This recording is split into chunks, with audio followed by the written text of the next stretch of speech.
Probably the most famous individual in the Old Testament was a man by the name of Moses. Undoubtedly, the most famous person in the New Testament is a man called Jesus. Do you know what these two individuals have in common besides being in the Bible? The fact that at pivotal times in their lives, they both were refugees. In this episode, we're going to explore refugees, immigration, and the church. Welcome to Conversations at the Springs. Welcome to the very first season of Conversations at the Springs. We are here to dive into meaningful conversations that matter. We exist to love like Jesus, taking hope across the street and around the world. In each episode, we will explore a variety of topics. Join us on this journey as we engage in open, honest, and compassionate dialogue, seeking to inspire and connect with you. Let's embark on a conversation that goes beyond the surface, where faith meets the real challenges of life. Let's talk about it because every topic is an opportunity to grow together. Welcome back to Conversations at the Springs. I'll be honest, I have no clue what episode number this is, but I'm happy to be back on the podcast, steering the ship this week with our main man, our senior pastor, Taylor Evans, as we explore some pretty heavy topics. Taylor, I'll tell you, when I told Laura what the topic was for this podcast, her response was, "Oh man." Why do you think that may be the case? So we're getting, and the whole reason we started this podcast too, right, was like to talk about things that the church is sometimes uncomfortable talking about or doesn't talk about. Sure. And we're on brand with this one. We've definitely stayed on brand. And so I think I echo Laura's initial reaction. Nathan, in the infancy of this podcast idea last year, began to formulate a list of topics and said, hey, you all look over this list and see what kind of interests you. And this was one of those that I did not come up with. You can blame Nathan Stearns for this one. But I did attach my name to it. I said, hey, I want to talk about refugees and immigration. And so I guess that came as a surprise to my wife, but she knew that this could be a very hot button issue. Now, before we jump in, we got to give a couple of caveats. Number one, this podcast probably will run, 30, 45 minutes, 6 hours? No, probably closer to the 30, 45-minute mark. So in no way, shape, or form are we going to be able to cover the entire gamut of refugees and immigration. Number two, there are no easy answers when it comes to a topic as complicated as this one. But as Pastor Taylor said, it is not a topic that we want to ignore simply because maybe it gets people's feathers ruffled or perhaps because it makes folks somewhat uncomfortable. Pastor Taylor, why do you think this might be a topic that people get a little bit iffy on when they talk about refugees and immigration, right, folks who are not from this country? Right. So my initial gut reaction is this is one of those topics where there are no clear answers. Mm-hmm. There's a lot more gray in this than I think there is black and white. And I also don't think it's something that, like, biblically we're given a checklist of, like, you operate this exact kind of way. So when these situations come up, these scenarios come up, this is what you do. You do this. Like, we're given broad principles and strokes of the way that God, for example, views people. Like the Imago Dei is something that I'm imagining we're going to talk a lot about as we talk about this type of thing. But that's a really, like, macro level type of thing that then we have to wrestle through how to apply at the micro level. Sure. And that's really uncomfortable for a lot of people to try to parse that out and figure out exactly how those things are applied. For sure. And before we get started, really diving deep into it, I do want to make sure that we're clear on the terms that we're using. I do want to be as precise with our language as we possibly can be, simply because there probably is a little confusion on what exactly we're talking about if we're not clear on how we define these terms. So when we say the word refugee, first of all, as Pastor Taylor said, that word does not appear in the scripture. This is a fairly new English word from the 1850s, comes from Middle French, and the word refers to someone seeking refuge, individuals who are fleeing their home country due to a well-founded fear, maybe of persecution, of war, of violence, or serious harm to their life, physical well-being, or freedom, or to that of their family. When someone meets the criteria of a refugee, they are entitled, under international law, to protection and assistance. In many cases, the circumstances that force families to flee their homes are ongoing crises that make it unsafe for them to return for many years or leave them without a home to return to ever, resulting in prolonged displacement. Of course, there's also other terms we may refer to in the podcast as well. Asylum seekers, it's more of a temporary status, internally displaced peoples, migrants, and then, of course, immigrants. And we'll talk a little bit about that as we go on. Taylor, as a young man, have you actually encountered refugees? Indirectly. Yeah. There's a guy, and I wish I had looked up what exactly his ministry is doing now. But when we were at Lindsay, I spent some time with a gentleman named Kevin Usinga, who was actually on staff at a church in Louisville where his entire ministry was to refugees. Yeah, I can't remember exactly where they were coming from, but there was a pocket of folks who had fled to that specific space. And he spoke their language. He was someone that was from their same culture. And so that was his whole job, was essentially taking refugees fleeing, seeking asylum, and then integrating them into life in Louisville. And so you would think, like, when you talk about that concept, it sounds like something that's way far off. But like, there are pockets of people, even here, being as agrarian as Russell County is, I know there are Hispanic folks that are dealing with some of those things that are in our communities, right next door. Yeah, absolutely. And that's who I typically think about as an 8th grade teacher at Russell County Middle School, are individuals who are from families who have come here out of hope for a better life, or because they are fleeing maybe cartel involvement, not necessarily directly, but indirectly, affecting their home. And that's primarily who we came into contact with. When I was a student at Western Kentucky University, we, of course, dealt a lot of our observational hours as educators in Bowling Green schools. I don't know if you're aware of this or not, but there is a large refugee population of Somalian residents who fled Somalia in the 90s during their conflict in their particular country. Of course, being from Louisville, I went to school with a couple of refugees. One was a refugee who came from what is formerly Burma, currently Myanmar, after the conflict there that was ongoing through the 80s, and his family migrated in the late 80s, early 90s, and was one of my good friends growing up in school. So yes, in this particular part of the world, it may seem a little bit far away or something that's not really connected, to what we deal with here in Russell County. But I promise you that a lot of people probably have thoughts and opinions about that. Now, I will say that one of the reasons why this is probably a topic that is maybe one that's not discussed a whole lot in circles is because it is a heated political discussion. And so individuals who are lining up under one political party or another may automatically take the view that this is how we are to see refugees and the idea of immigration, people who are leaving one country and coming to another. Taylor, I know you're a generation younger than me. Of course, I grew up during the religious right with Ronald Reagan, and in that framework of the 1980s, there was always kind of a church involvement with the political realm. But since you have grown up in the last 8 years, particularly, it seems like it's ramped up even more. What would you say about church involvement in political ideology, especially as it relates to something like immigration? I would say not to speak on behalf of my entire generation. Right. But I would say, to paint them in broad strokes, if I could, mixing religion and politics is something that we really struggle with. Yeah. It's something that, just in conversations I have with peers, is something that people really have strong opinions about and struggle with. And I think it's another thing to where going back to some of the comments I made opening up about why this topic is so hard, I think it's another thing to where like you're not going to read in like Luke chapter 3, thou shalt vote like this way. Right.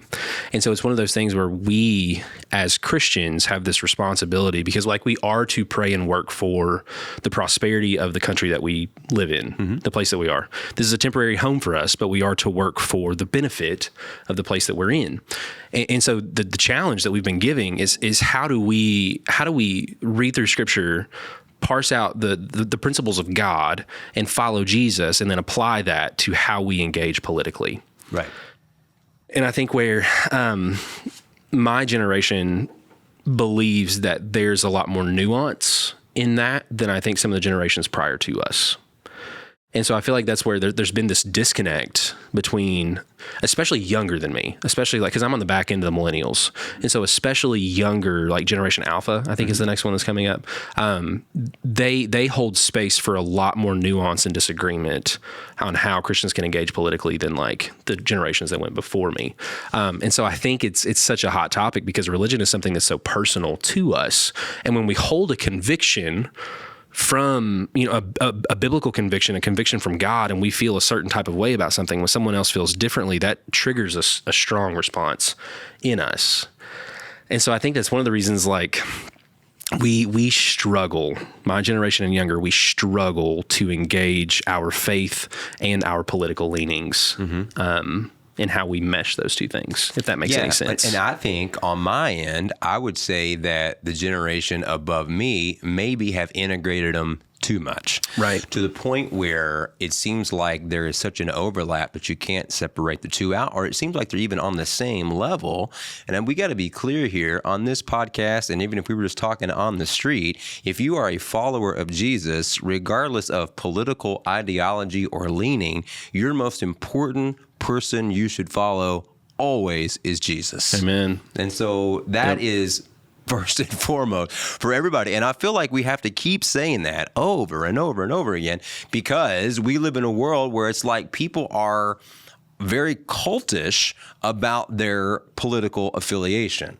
And so we got to be very careful with that because we worship the Lord. And so when he says, this is how we are to think, this is how we are to operate in the world, that takes precedence over everything else and preeminence over everything else in our lives. Right. And so when we think about refugees and immigration, the very first thing we think about should not be, hey, what does my political party think about this? What does Jesus have to say about individuals who are the foreigner and the stranger? So once again, the scripture is never going to say the word refugee. It's never going to say the word immigrant, but there's a lot of talk of foreigner and stranger. How are we to treat them? Even in the Old Testament, there is, and I think I've seen your notes. I was peeping your notes here, Pastor, about this. I'm going to let you dive into a pastoral role here in just a second. So let's just go ahead and go with that then. How does the Bible, Pastor, guide us in our approach to immigrants and refugees? Right. I think the first place that I started whenever I tackled this topic, well, even just to back up a little bit. So we're in a specific vein of Christianity, in a specific vein of following Jesus. And what I mean by that, like, we're Wesleyans. And so that's a really nerdy, like, theological point that I'd love to talk about in another podcast, but that's just too much. But anyway, so that means some things for us. And so John Wesley was kind of the founder of this specific way that our church tackles some things. And so for him, there were two massive principles that I think apply greatly to every topic, and especially this topic. The first is that for Wesley, the witness of Scripture is the foundation of everything. Sure. And so when we talk about anything, like, we first go to the Scriptures to see what they have to say, what they have to reveal, whether that be specifics in situations or even broad principles that we have to take and internalize and apply. But the witness of Scripture was central to Wesley in the way that he understood everything that happened around him. And the second was holiness of life, and also holiness of the societies that we find ourselves in, or the holiness of the places that we are planted. And so he said this one time, that the gospel of Christ knows of no holiness but social holiness. And so for Wesley, there was not an ability to hold your Christian faith in private. Right. But for you to follow Jesus and for you to follow the scriptures meant that affected how you engaged in every aspect of your public life. And so we do have a responsibility to internalize these teachings of Jesus, these principles that God has given us, and then apply those very publicly to situations just like this. And so we can't shirk this responsibility. No. It's not something we can just say like, I don't really know. I'm just gonna follow Jesus in my own. I'm gonna attend church, and I'm just gonna keep everything else to myself. I don't think that's something that we are given, an opportunity that we are given. And so the place I started was Genesis 1. The image of God, man, let us make mankind in our image. And there was no national or ethnic borders that were placed on that command or on that identity that God gave us in the very beginning. Yeah. Those didn't even exist. Right. So I love what you were going with there, and I'm sure we're going to tackle it a little bit further. But the idea of not having a private Christianity. If you weren't at church this past Sunday, first of all, shame on you. Just kidding. But if you were watching online, or if you didn't catch it, go back and listen to the idea of living out a community of faith. It has really been instituted in the church from the very beginning, and that is beautiful and messy all at the same time. And the idea, though, is that we are really in this to follow Jesus, loving God with our whole heart. This is what the Lord says in response to the greatest commandment of all. We got to love the Lord your God with all your heart, mind, soul, and strength. And the second greatest commandment is just like the first. So to love God with all of our heart is to also love our neighbor as ourself. And then the question comes to Jesus, well, who in the world is our neighbor? And it's not necessarily just the folks who look like us, who vote like us, who go to work like us, speak like us. It is the individuals who are in need wherever we find them, even if the current thought process, because, for the Israelites, Samaria was not a savory place. And so the idea of someone stopping to help someone in need, that's exactly what fits the bill of a neighbor. And that is something that we live out in public. So what do you think? I mean, you growing up in church, been a part of college ministry, been pastoring now for a couple of years. This is not necessarily just a question for here at the Springs, because we're just getting started here. Right. But what initiatives has the church taken, and the church here could be the capital C, taken to support immigrants and refugees? I said in our community, but really it could be just whatever community you have found yourself in.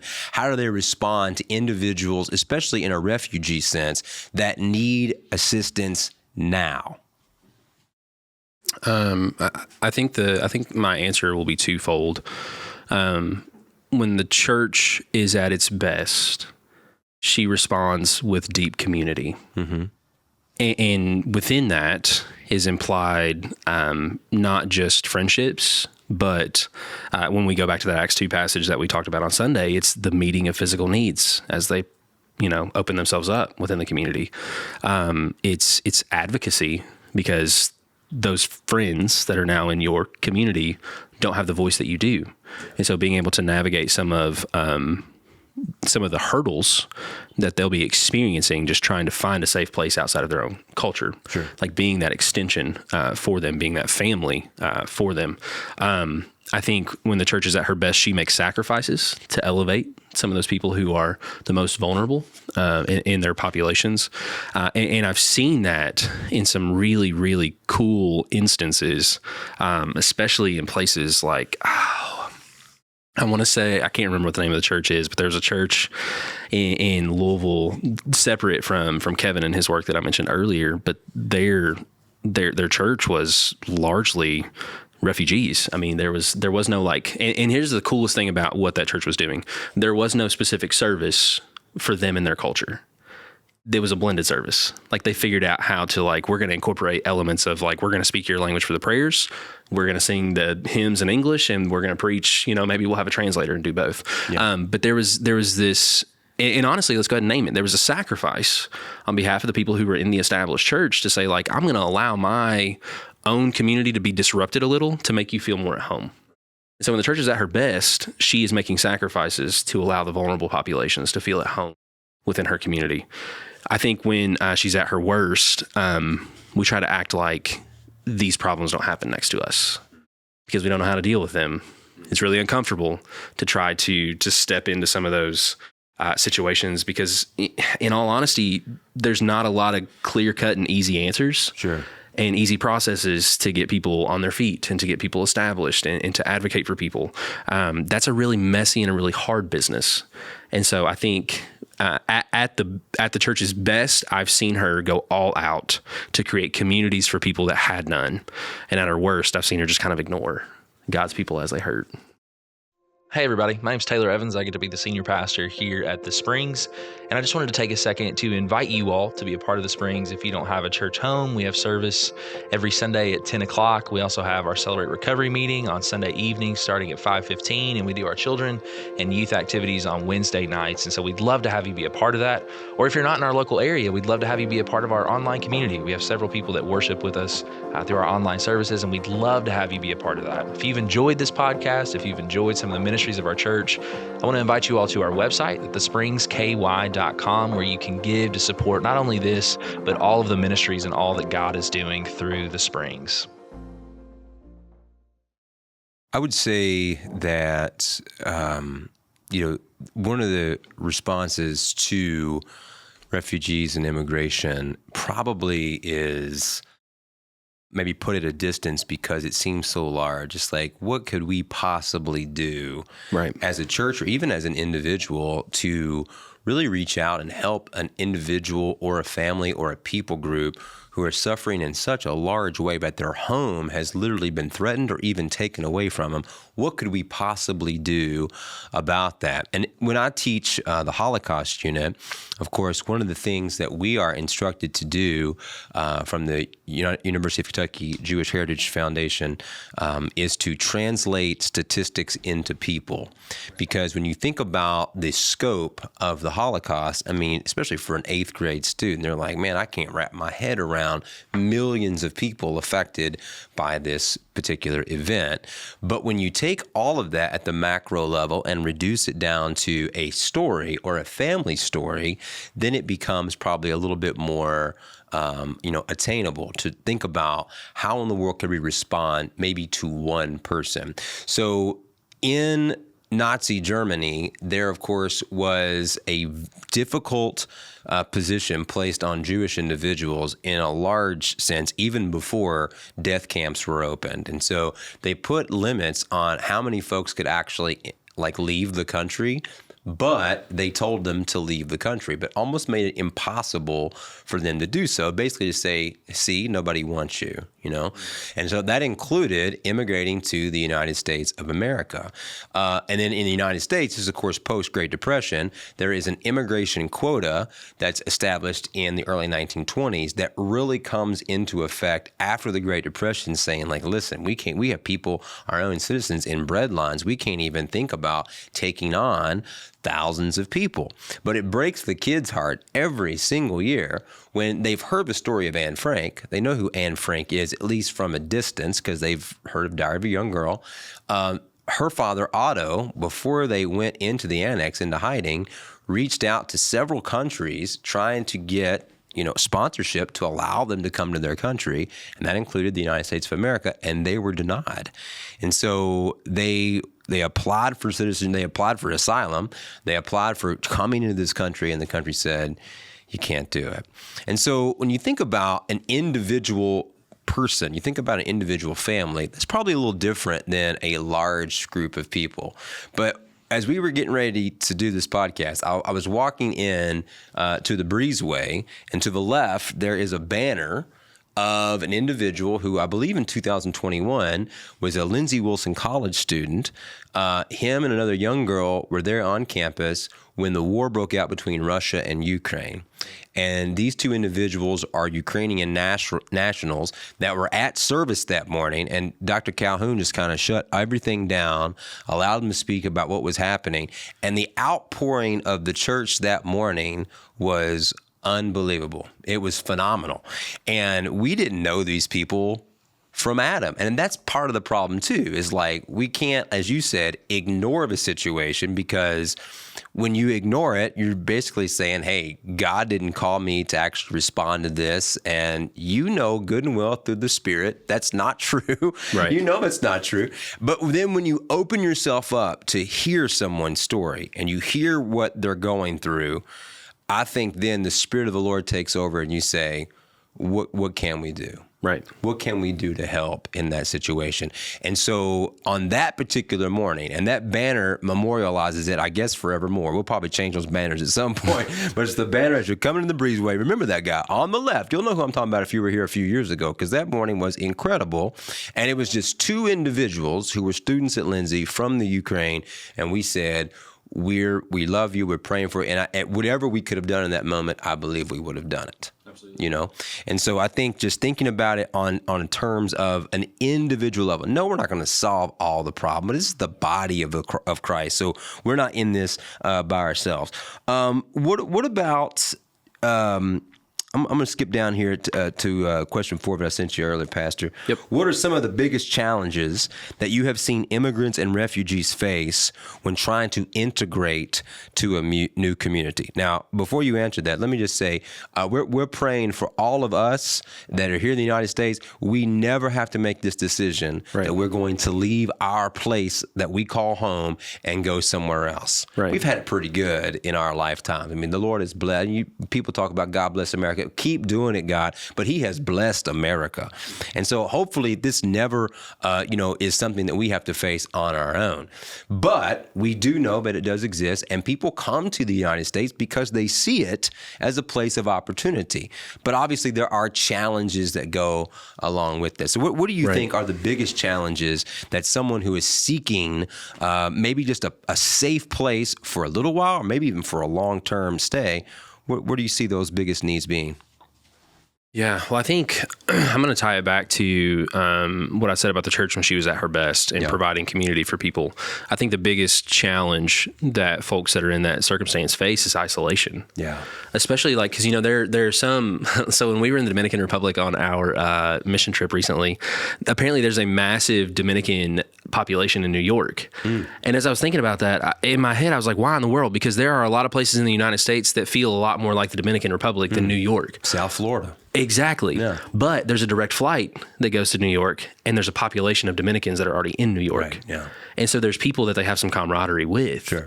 I think folks who are facing this circumstance, the biggest thing that they're going to face is, one, they're coming into a place where they don't know the unwritten expectations. They don't know the unwritten rules. They don't know how to navigate the systems, and they're isolated. Yeah. There's no family structure to hold them up. There's no community that they can rely on and lean on and that can support them in that. And so we weren't built for that type of isolation. Like going back even to the image of God, we bear the image of God. In the beginning, He said, let us, in a communal nature, let us make mankind in our image. We were never made to be by ourselves, especially not in times of our greatest need. Sure. We need people. We need community. And when you're isolated, that just elevates how hard everything else around us really is. It may not speak the language. Exactly. So what can the church do in that situation? We come across, once again, because we're not in a large metropolitan area, right? We maybe don't have a refugee community that exists currently. Right. So it may be a while, or it may be kind of from a distance. But what could the church do, and specifically our church do, to maybe support refugees and immigrants who might be in the area? Right. I think one thing that I really hope our church does moving forward is that we make ourselves available to helping when situations arise. Because I think if a refugee comes into our area, who's the first people that are going to know? School system. Yeah. Right. And so there's going to be needs. So bed ministry, for example, I think that's a beautiful way of making an initial partnership where this family may not know, they may not be able to get all the way to Walmart to buy a bed. They may not be able to afford to get all the way to Walmart to buy a bed. The church can step in and immediately provide for that need, but then it has to go deeper than that. Sure. Right? Because even going back to the Good Samaritan story, I love that Jesus takes this massive question and He gives an individual response, just like what you were talking about, making something hit home. And so for coming around the community programs that encounter these individuals so that when someone comes to them, they say like, hey, I know exactly the place that can get you this, that'll provide this for you.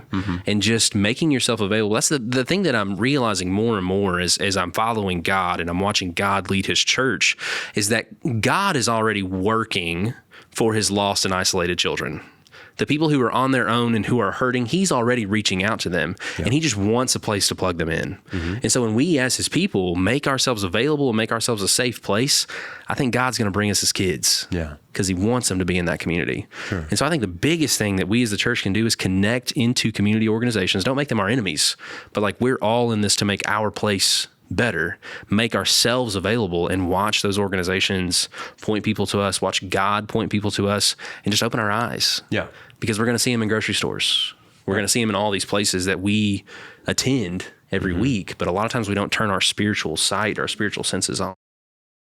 How would you respond to someone? Now, of course, we've focused most of this so far on refugees. Right. Obviously, immigration is a little bit different because typically the thing that separates maybe a refugee from an immigrant is the immediacy of trying to get out, to get somewhere safe, whereas immigration may be more of kind of a thought-out process, individuals who are simply trying to get a better life, a better opportunity, a better situation. What would you say about someone who may respond favorably to helping refugees? Like we mentioned a few years ago with the Ukrainian nationals, maybe it would be, in some other sort of war-torn country, people leave, they tell their story, people are sold on that. What about someone who responds negatively, not necessarily to refugees, but just immigration policy in general? What do you think would be the response to someone from a Christ-centered view about individuals who just want to come to America to have a better life? And they're like, no, don't let them come. So I'm going to preface this by saying that I am not a political mind in any way, shape, or form. I don't pretend to know proper political policies, and I don't believe a theocracy is something that we need to lean towards, or like the church running the state. I don't think that's something that it has proved well in history. Not at all. But when going back to the Wesley principles that we talked about at the beginning, when we search the scriptures and when we look at what it means for us to have a life of holiness, all of that hinges on the image of God being within every single person that we encounter. And so I pulled out this beautiful C.S. Lewis quote that I would love to share with you all. Please and you've heard it. But he said, there are no ordinary people. You've never talked to a mere mortal. Nations, cultures, arts, civilizations, these are mortal, and their life is to ours as the life of a gnat. But it is immortals whom we joke with, we work with, we marry, snub, and exploit. Immortal horrors or everlasting splendors. This does not mean that we are to be perpetually solemn. We must play, but our merriment must be of that kind, and it is in fact the merriest kind, which exists between people who have from the outset taken each other seriously. And this is my favorite part, actually. No flippancy, no superiority, no presumption. So when we go back to the law, even in Leviticus 19, we find God laying out these acts of mercy and love for foreigners, right? For people who are not one of our own, for people who are different from us. And I love the way that God grounds the way that we treat other people, because he tells them, love these people, treat them the way that you would leave your food in the fields for them to come through and pick. Why? Because you were a foreigner in Egypt. Correct, yeah. Because you were once mistreated and you understand what that's like. And so we were once lost, isolated, and alone, and God went way out of his way to bring us into a fold that we did not belong in. Right.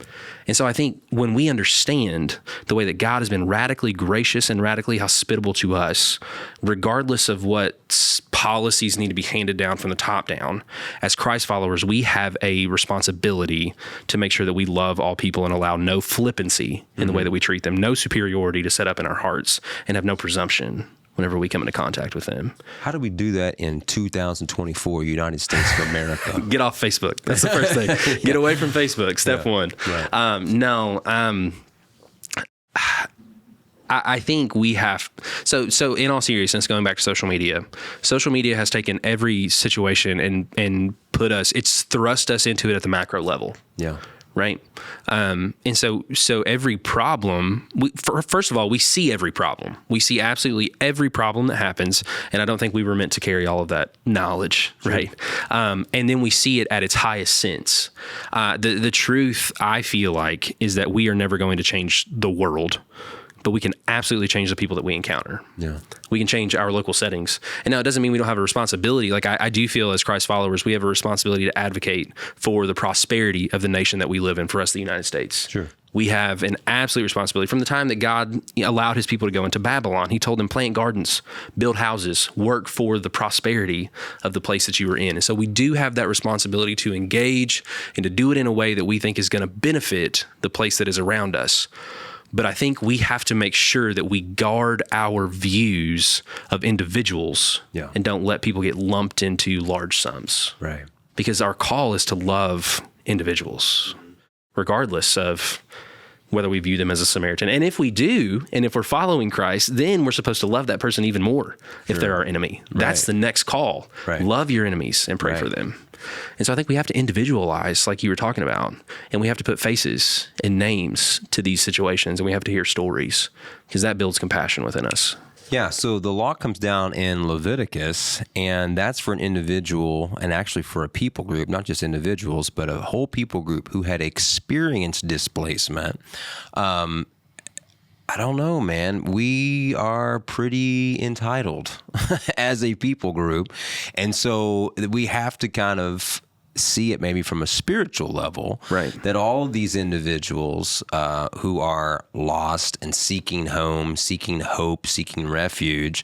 I mean, even if we've never been physically displaced, we were all at one point lost and undone. Right. And so we have a call to reach out to these individuals. We're already at the 35-minute mark, Taylor, so I'm going to go ahead and try to bring this on home here. Let me say this. First of all, thank you so much for sharing this. On a personal level, before I get to the last question, is there anything that you feel like in your preparation for this you would like to share that you have not done so already? No, man, I don't think so. I feel like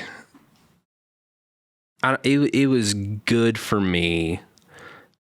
I don't think we need to, I don't think every time we come into a conversation, we need to figure out all the answers by the end of it. We can't. I think there's something to be said for sitting in it. Sure. And so I hope one of the things we get across is, like, even if we don't have answers, we have these commands and we have these stories and we have this way of life that God has shown us and called us to, and we need to just sit in what that might look like for us and feel the effects of that and feel how heavy that call is to us.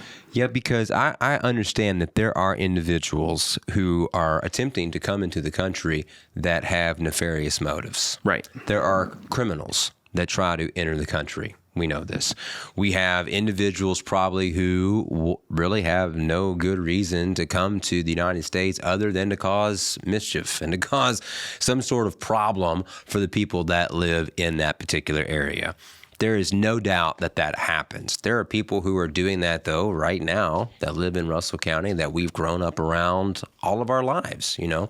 And so the call really for us as the church is a call that is difficult sometimes. It's not easy to love your enemy. And I'm not saying that all immigrants are your enemy. They're not. But as you mentioned, even if they're coming from maybe nations that we're just like, wait a minute now, we're not too far removed from 9/11. We're not too far removed from the war on terror.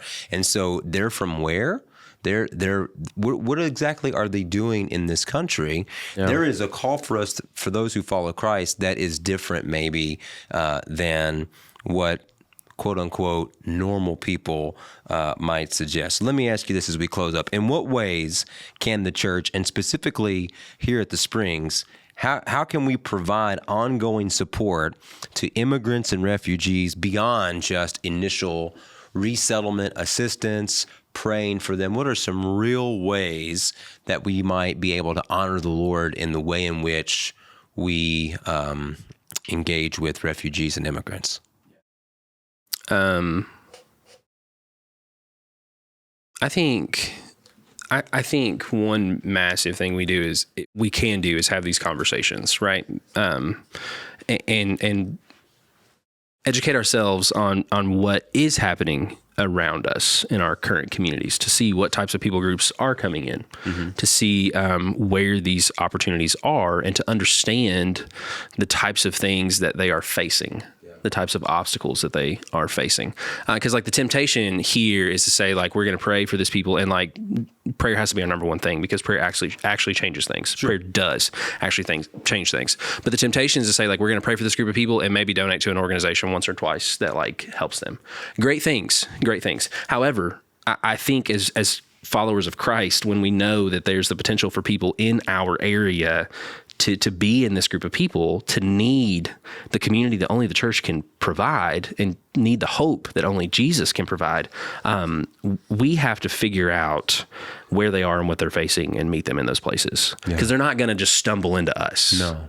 Like, as much as I talked about earlier, connecting ourselves with the schools, connecting ourselves with people who encounter these people, that's great, but they're not just going to stumble in our doors. Probably not. And so there's an element of where, the whole Matthew 28 call, we are called to go out and make disciples of all nations. Correct. All nations are here. They are. And so, like, let's find where all nations are present amongst us. And let's go into those spaces and start building those relationships. For sure. And I'll just go ahead and give you one final caveat before we wrap this up here for this week's episode. If you find yourself translating statistics into people, and you find yourself engaging with individuals and communities of people who are hurting, struggling in some capacity because of where they have come from, because they have escaped abject poverty, because they have left war-torn situations or dangerous situations, and you actually begin having conversations with them, loving on them, this could become a lifelong passion for you that you may never shake out of. Individuals who have left the comfort of Russell County and gone to Thailand, they've gone to Uganda, they've gone to the Dominican Republic, they've gone to poverty-stricken areas here in eastern Kentucky. They have gone to Moore, Oklahoma, Joplin, Missouri, to find individuals whose lives have been turned upside down because of natural weather phenomenon. Right. It is possible that when you start engaging in that, I'm just going to give you a fair warning, that the Holy Spirit and the Lord may have you working with and on behalf of these people for the rest of your lives. So just I want to throw it out there. That's a danger that the Spirit of the Lord may say, you know what, the reason why you're listening to this podcast and maybe why you're encountering these folks in the first place is because these are the folks that God is calling you to serve from here on out. Pastor Taylor, any closing thoughts here as we wind down this episode? No, man, I don't think so. This has been a conversation I was nervous about, but I'm really excited we had. Yeah, man, really for sure. And so I'm just going to go ahead and tell you, I feel like now that we've had this conversation, it's just going to be like when you buy that new car and like you're like, nobody even has this car, man. I'm going to be the only one in Russell County with this vehicle. And then you drive to Kroger and you see 6 of them on the way and you took the Parkway. You're like, I don't even know that there were this many cars in Russell County. And you see them everywhere. Maybe now your eyes, your ears, and your heart will be tuned into refugees and immigrants in our community and in South Central Kentucky, and finding ways in which we can support them with the love of Christ. Thank you once again for tuning into this episode. This has been Conversations at the Springs.